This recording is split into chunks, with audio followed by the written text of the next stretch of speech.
இன்றைக்கான ரைட் வீரப்பையனார் கோயிலுக்கு போகணும் தான். ஆண்டிப்பட்டியிலேருந்து வீரப்பையனார் கோயில் வந்து 27 28 கிலோமீட்டரு. ஸோ தேனி வழியாக தான் போகணும். நான் பைபாஸை பிடிச்சி போயிடலாம் அப்படின்னு தான் பிளானு.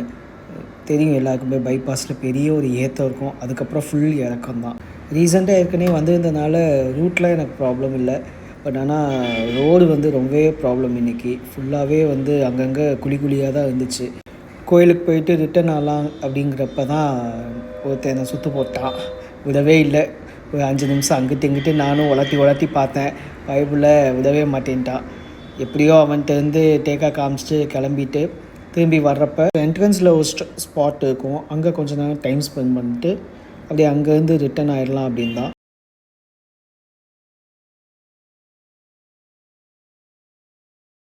ரிட்டன் ரொம்பவே கஷ்டமாக இருந்தது. ஏன்னா ஃபுல்லாகவே வந்து ஹெட்வின்ஸ் தான். எதிர்காற்று பயங்கரமாக இருந்துச்சு இன்றைக்கி பைபாஸில் ஃபுல்லாக.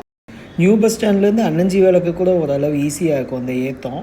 ஆனால் திரும்பி ரிட்டன் தான் ரொம்பவே கஷ்டமாக இருக்கும். அதுவும் இன்றைக்கி வச்ச காற்றுல வந்து ரொம்பவே சேலஞ்சிங்காக இருந்துச்சு. எல்லாம் முடிச்சுட்டு ஈஸியாக க்ரூஸ் ஆகி வந்தாச்சு. ஸோ இன்றைக்கி கருப்பட்டி காஃபியோடு இன்றைக்கி ரைடு அப்படியே கம்ப்ளீட் பண்ணி வீட்டுக்கு வந்தாச்சு.